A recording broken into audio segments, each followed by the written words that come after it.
বন্ধুরা আজকের এই ভিডিওতে আমরা কথা বলতে চলেছি সবথেকে পাওয়ারফুল অ্যাভেঞ্জার অফ অল টাইমের সম্বন্ধে এবং আমরা দেখার চেষ্টা করব পুরো মার্বেল ইউনিভার্সের মধ্যে কোন অ্যাভেঞ্জারটি সবথেকে বেশি পরিমাণে শক্তিশালী। বন্ধুরা আপনার হিসাবে সবথেকে শক্তিশালী অ্যাভেঞ্জারকে সেটিকে আপনারা একেবারে কমেন্ট করে বলতে ভুলবেন না। এবং এই লিস্টের মধ্যে থর এবং হাল্কের থেকে অনেক শক্তিশালী সুপারহিরো রয়েছে। বন্ধুরা আজকের এই ভিডিওটা অনেকটাই বেশি পরিমাণে ইন্টারেস্টিং হতে চলেছে, তাই বন্ধুরা ভিডিওটাকে শেষ পর্যন্ত দেখতে ভুলবেন না। বন্ধুরা ভিডিওটাকে শুরু করার আগে আমি আপনাদেরকে বলে দিই যে আপনারা যদি এই চ্যানেলে নতুন এসে থাকেন তাহলে চ্যানেলটাকে সাবস্ক্রাইব করবেন এবং ভিডিওটা ভালো লাগলে লাইক করতেও ভুলবেন না।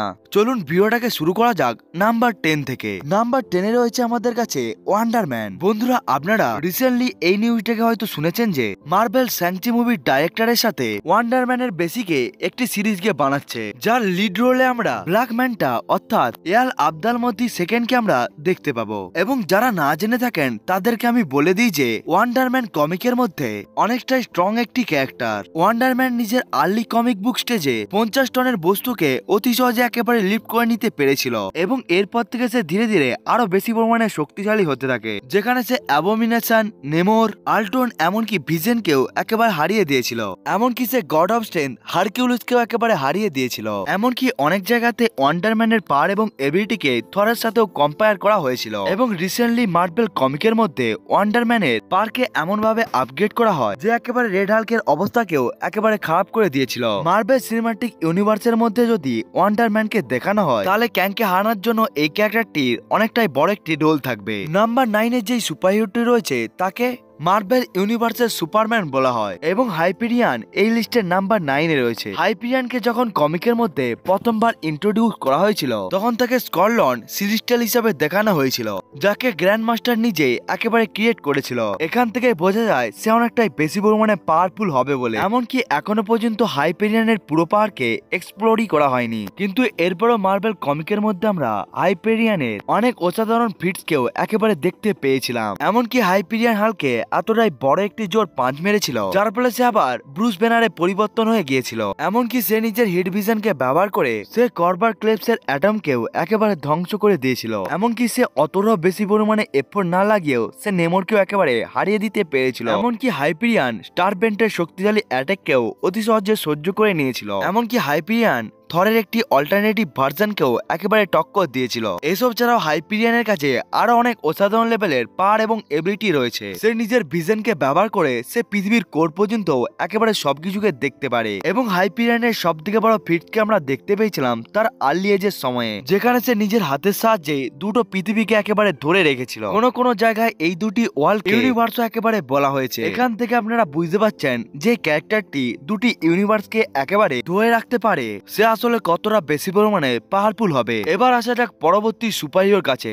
নাম্বার 8 এ রয়েছে আমাদের কাছে ক্যাপ্টেন মার্বেল। কয়েক বছর আগে কেভিন ফাইগি নিজে একেবারে কনফার্ম করেছিল যে ক্যাপ্টেন মার্বেল মার্বেল সিনেমাটিক ইউনিভার্সের সবথেকে শক্তিশালী ক্যারেক্টার। এমনকি সে ডক্টর স্ট্রেঞ্জ এবং থরের থেকেও বেশি পরিমাণে শক্তিশালী সে এটিকেও বলেছিল। এমনকি আমরা অ্যাভেঞ্জার এন্ডগেমের মধ্যে দেখতে পেয়েছিলাম ক্যাপ্টেন মার্বেল থ্যানোসের শক্তিশালী পাওয়ার স্টোনের অ্যাটাককেও অতি সহজে সহ্য করে নিয়েছিল। এমনকি সে থ্যানোসের স্পেসশিপ গুলোকেও অতটা বেশি পরিমাণে এফোর্ট না লাগিয়ে ধ্বংস করে দিয়েছিল। কিন্তু কমিকের মধ্যে এই ক্যারেক্টারটির আরো অসাধারণ ফিটসকে আমরা দেখতে পেয়েছিলাম। ক্যাপ্টেন মার্বেল কমিকের মধ্যে হাল্ক ব্লাস্টার আর্মারের সাথেও লড়াই করেছিল, যে নিজে হালকে একেবারে বরাবরের টক্করও দিয়ে দিয়েছিল। এমনকি সে আয়রন ম্যানের মডেল আর্মারকেও একেবারে ড্যামেজ করে দিয়েছিল।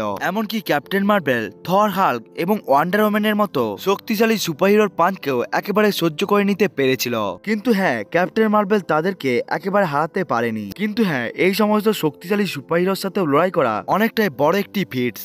হ্যাঁ, এখানে আমাদের ক্যাপ্টেন মার্বেলের বাইনারি ফর্মকে নিয়েও কথা বলতে হবে। যখন ক্যাপ্টেন মার্বেল নিজের বাইনারি ফর্মকে একেবারে আনলক করে দিয়েছিল তখন পুরো একটি প্ল্যানেটই একেবারে ধ্বংস হয়ে গিয়েছিল। বাইনারি ফর্মে ক্যাপ্টেন মার্বেল কসমিক পাওয়ারকেও একেবারে অ্যাবজর্ব করে নিতে পারে, যার ফলে সে অতি সহজে প্ল্যানেটকেও একেবারে ডিস্ট্রয় করে দিতে পারে।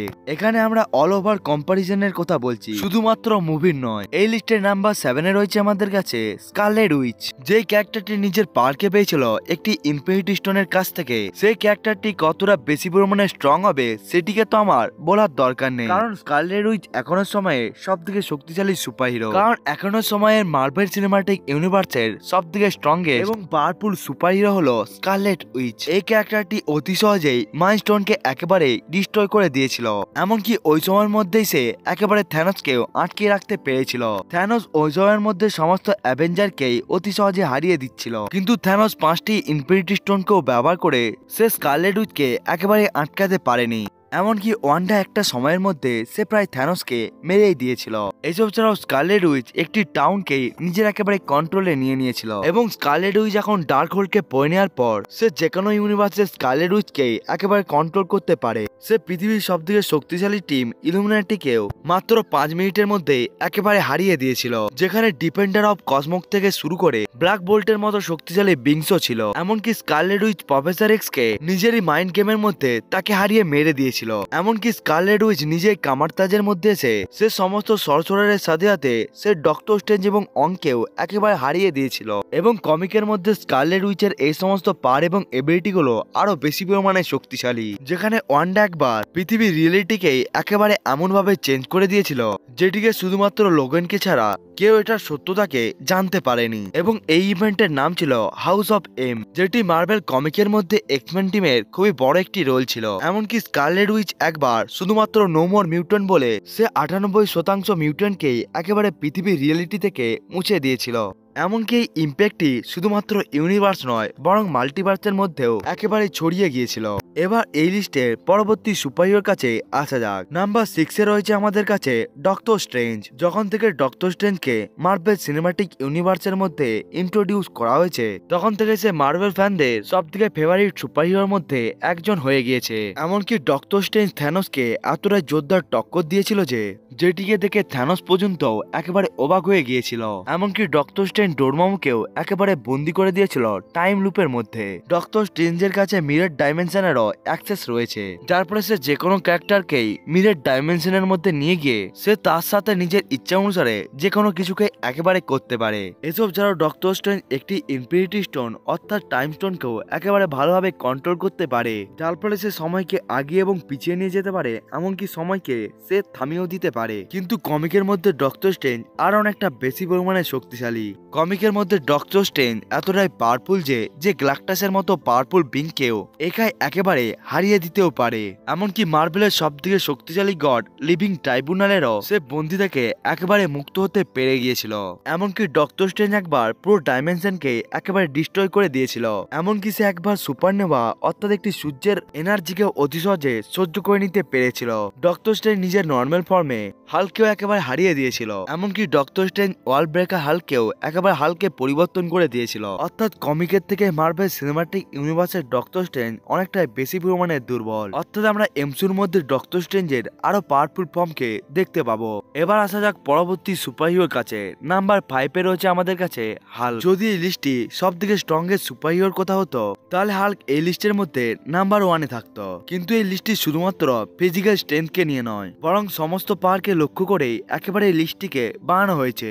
এই জন্য হাল্ক নাম্বার 5-এ রয়েছে। এমসিইউর মধ্যে হাল্ককে অনেকটাই বেশি পরিমাণে দুর্বল দেখানো হয়েছে, কিন্তু কমিকের মধ্যে হাল্ক সব থেকে শক্তিশালী থেকে শক্তিশালী সুপারহিরো এবং ভিলেনকে একেবারে হারানোর ক্ষমতা রাখে। হাল্ক এতটাই বেশি পরিমাণে শক্তিশালী যে যার উইকেস্ট ফর্মও পুরো পৃথিবীকে একেবারে অতি সহজেই ধ্বংস করে দিতে পারে। এমনকি একটি স্টোরি লাইনের মধ্যে হাল্ক নিজের সাথে একেবারে লড়াই করছিল, যার ফলে পৃথিবীর মধ্যে থাকা টেকটনিক প্লেটও একেবারে উল্টে গিয়েছিল। এমনকি হাল্ক যখন রেড হাল্কের সাথে লড়াই করছিল তখন পুরো পৃথিবীর মধ্যেই একেবারে বড় বড় ভূমিকম্প এসে গিয়েছিল। হাল্ক সিক্রেট ওয়ার কমিকের মধ্যে সে মোটার রেঞ্জের একটি পাহাড়কেই একেবারে উঠিয়ে নিয়েছিল। এমনকি সে একটি বা দুটি নয় বরং সে 100টির মতো পাহাড়কেও একেবারে উঠিয়ে রাখতে পেরে গিয়েছিল।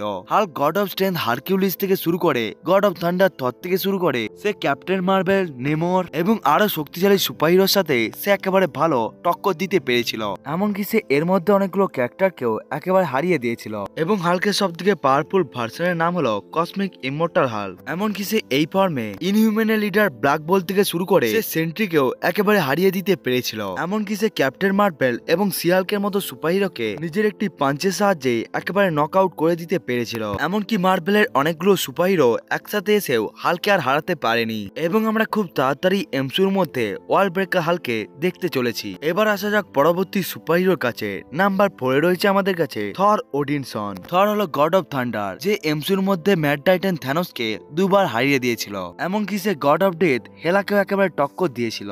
এমনকি সে নিজের পাওয়ারকে ব্যবহার করে সে চিতরি আর্মিকেও একেবারে ধ্বংস করে দিয়েছিল। এমনকি সে গ্রিক গড জিউসকে তার থান্ডারবোল্ট অস্ত্রটিকে ব্যবহার করে তাকে একেবারে মেরে দিয়েছিল। কিন্তু থরের আমরা সবথেকে পাওয়ারফুল পিটসকে দেখতে পেয়েছিলাম অ্যাভেঞ্জার ইনফিনিটি ওয়ারের মধ্যে, যেখানে থর নিউটন স্টারের পাওয়ারকে একেবারে অতি সহজে সহ্য করে নিতে পেরেছিল, যেটি একেবারে উডু মেটালকেও একেবারে গলিয়ে রেখে দিতে পারত। কিন্তু এটা তো ছিল এমসিইউর কথা, কারণ মার্ভেল কমিকের মধ্যে থর লিমিটলেস পাওয়ারফুল হয়ে থাকে, যার সামনে এই সমস্ত ফিটস গুলো অনেকটাই ছোট বলে মনে হয়। থরের লাইটিং পাওয়ার এতটাই বেশি পরিমাণে স্ট্রং হয়ে থাকে যে যেটির সাহায্যে সে অতি সহজে প্ল্যানেটকেও একেবারে ধ্বংস করে দিতে পারে। এমনকি যখন সে গড়ের সাথে লড়াই করছিল তখন তাদের লড়াইয়ের জন্য এতটাই শক্তিশালী শকওয়েভ জেনারেট হচ্ছিল যে যার ফলে আশেপাশের প্ল্যানেটও একেবারে ধ্বংস হয়ে যাচ্ছিল। এমনকি থর একবার ফিনিক্স ফোর্সকেও একেবারে নক আউট করে দিতে পেরেছিল। এমনকি আমরা থরের সব থেকে পাওয়ারফুল ফিটসকে তখন দেখতে পেয়েছিলাম যখন সে ওয়াল ইঞ্জিনকে একেবারে পুশ করে ওটিকে একেবারে রিভার্স করে দিয়েছিল ওই সমস্ত কিছুকে একেবারে অ্যালাইনমেন্টের মধ্যে নিয়ে আসার জন্য। এবং এই ওয়াল ইঞ্জিনটা এতটাই বেশি পরিমাণে শক্তিশালী ছিল যেটির দ্বারা একেবারে 9টি রেলমকেই ধ্বংস করা যেতে পারে। এমনকি থর যখন কসমিক কিং থরে পরিবর্তন হয়ে গিয়েছিল তখন সে অতি সহজে গ্যালাক্টাসকে একটি মাত্র অ্যাটাক করে নক আউট করে দিতে পেরেছিল। এমনকি সে ব্ল্যাক উইন্টারকেও অতি সহজে একেবারে হারিয়ে দিতে পেরেছিল। এবং এই ব্ল্যাক উইন্টার মাল্টিভার্স লেভেলের একটি বিং ছিল, অর্থাৎ এমসিইউর মধ্যে থর আরো বেশি পরিমাণে পাওয়ারফুল এবং শক্তিশালী হবে। এবার এখানে আমরা এই লিস্টের টপ 3 সুপারহিরোর কাছে এসে গিয়েছি এবং এই সমস্ত সুপারহিরো গুলো বেশিরভাগ সুপারহিরো ফ্যানদের জন্য অনেকটাই বেশি পরিমাণে আশ্চর্যের এবং অবাকের ব্যাপার হবে। নাম্বার 3 তে যে সুপারহিরোটি রয়েছে তার নাম হলো স্টার ব্র্যান্ড। স্টার ব্র্যান্ড আসলে কোনো একটি সুপারহিরো নয়, বরং এটি হলো এক ধরনের পাওয়ার। স্টার ব্র্যান্ড অনেকটাই ডিসি ইউনিভার্সের গ্রিন ল্যান্টার্নের মতো, যেটি আসলে একটি পার্টিকুলার সুপারহিরো নয়, বরং এটি হলো একটি টাইটেল। যখন কেভিন কর্নার এই পাওয়ারকে একেবারে পেয়ে যায় তখন সে যে ইউনিভার্সের মধ্যে ছিল সেই ইউনিভার্সটি একেবারে ধ্বংস হয়ে যায়। এখান থেকে আপনারা বুঝতে পারছেন যে সুপারহিরোর ইন্ট্রোডাকশনই এমন হবে তাহলে সে কতটা বেশি পরিমাণে শক্তিশালী হতে পারে। এমনকি স্টার ব্র্যান্ড যখন নিজের প্রথম এনার্জি বিমকে একেবারে ছেড়ে দিয়েছিল তখন হাল্ক একেবারে পৃথিবী থেকে বাইরে চলে গিয়েছিল। এমনকি ওই সময়ের মধ্যে স্টার ব্র্যান্ড অতটা বেশি পরিমাণে এফোর্ট লাগাচ্ছিল না। স্টার ব্র্যান্ড একটা সময়ের মধ্যে থর, হাল্ক, আয়রন ম্যান এবং ক্যাপ্টেন মার্ভেলকেও একসাথে একেবারে হারিয়ে দিতে পেরেছিল অতটা বেশি পরিমাণে জোর না লাগিয়ে। স্টার ব্র্যান্ডের কাছে লিমিটলেস পাওয়ার রয়েছে, তার যতটা বেশি পরিমাণে পাওয়ারের দরকার হয়ে থাকে তার কাছে ততটাই বেশি পরিমাণে পাওয়ার এসে যায়, যার ফলে সে মার্ভেল ইউনিভার্সের শক্তিশালী একটি প্রজাতি বিল্ডার্সকেও অতি সহজে একেবারে ধ্বংস করে দিতে পেরেছিল। বিল্ডার্স পুরো প্রজাতি একেবারে ধ্বংস হয়ে গিয়েছিল শুধুমাত্র স্টার ব্র্যান্ডের একটি মাত্র বিস্ফোরণের জন্য। কিন্তু স্টার ব্র্যান্ড একটি টিনেজার হওয়ার কারণে সে নিজের পাওয়ারকে একেবারে কন্ট্রোল করতে পারতো না। কিন্তু আমরা তার ট্রু পাওয়ারকে তখন দেখতে পেয়েছিলাম যেখানে সে বিয়ন্ডারকেও শুধুমাত্র একটি ব্লাস্টের দ্বারাই মেরে দিতে পেরেছিল। এমনকি অ্যাটাকের জন্য সে নিজেও একেবারে মারা গিয়েছিল। স্টার ব্র্যান্ড হলো অ্যাভেঞ্জারের সেই শেষ অস্ত্র যেটিকে অ্যাভেঞ্জাররা তাদের লড়াইয়ের শেষে একেবারে ব্যবহার করে থাকে, কারণ তার পাওয়ার এতটাই বেশি পরিমাণে আনস্টেবল যে সে পুরো ইউনিভার্সের জন্য একটি বড় বিপদ। এবার আসা যাক পরবর্তী সুপারহিরোর কাছে। নাম্বার 2 এ রয়েছে আমাদের কাছে ব্লু মার্ভেল। আসলে অ্যাডাম বেসেভিক সায়েন্টিফিক এক্সপেরিমেন্টের সময় সে একটি নেগেটিভ জোন এবং পজিটিভ জোনের মধ্যে একটি ব্রিজকে বানাচ্ছিল, কিন্তু একটি আনএক্সপেক্টেড বিস্ফোরণের জন্য সে মিউটেশন রেডিয়েশনের জন্য একেবারে এক্সপোজ হয়ে যায়, যার ফলে সে মার্ভেলের সবথেকে শক্তিশালী সুপারহিরোর মধ্যে একজন হয়ে যায় এবং এরপরেই তার নাম রাখা হয় ব্লু মার্ভেল। ব্লু মার্ভেল কতটা বেশি পরিমাণে শক্তিশালী সেটিকে আপনারা এখান থেকেই জানতে পারবেন যে সে যদি একটি গোল্ড মেডেলকে অতি সহজে একটু জায়গায় ছুঁড়ে দেয় এর প্রভাবে পুরো একটি চাঁদ দুটুকরোতে বিভক্ত হয়ে যেতে পারে। এমনকি দ্য ওয়াচার নিজে এটাকে কনফার্ম করেছিল যে তার কাছে আসলে অনেকটাই বেশি পরিমাণে পাওয়ার রয়েছে। ব্লু মার্ভেল এতটাই বেশি পরিমাণে শক্তিশালী ছিল যে যার সামনে হাল্ক, নেমোর এবং অ্যান্টিম্যানের মতো সুপারহিরো কয়েক সেকেন্ডের মধ্যে একেবারে হেরে গিয়েছিল। এমনকি সে মার্ভেলের সবথেকে শক্তিশালী সুপারহিরো সেন্ট্রিকেও একেবারে অজ্ঞান করে সে সেন্ট্রিকে পৃথিবীর কোর পর্যন্ত ছেড়ে দিতে পেরেছিল। এমনকি কিং হাইপেরিয়ান, যেটি হাইপেরিয়ানেরও একটি খুবই পাওয়ারফুল ভার্সন, তার সাথে একবার ব্লু মার্বেলের লড়াই হয়, যেখানে লড়াই শুরুতে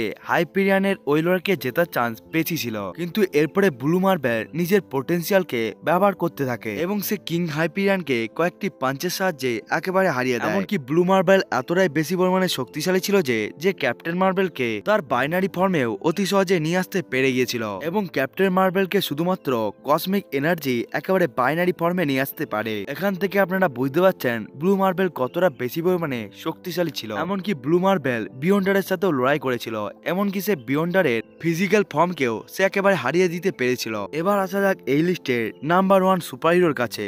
নাম্বার 1-এ রয়েছে আমাদের কাছে সেন্ট্রি। সেন্ট্রি কোনো প্রকার সন্দেহ ছাড়াই মার্বেলের সবথেকে শক্তিশালী সুপারহিরো এবং একে মার্বেলের সুপারম্যানও বলা হয়। সেন্ট্রির কাছে 10 লক্ষেরও বেশি সূর্যের পাওয়ার রয়েছে, যার সামনে মার্বেলের স্ট্রংগেস্ট গডরাও জিততে পারে না। এমনকি সে বড় বড় সিলিস্টিয়াল থেকে শুরু করে সে ওয়ালব্রেকার হালকেও একেবারে হারিয়ে দিয়েছিল।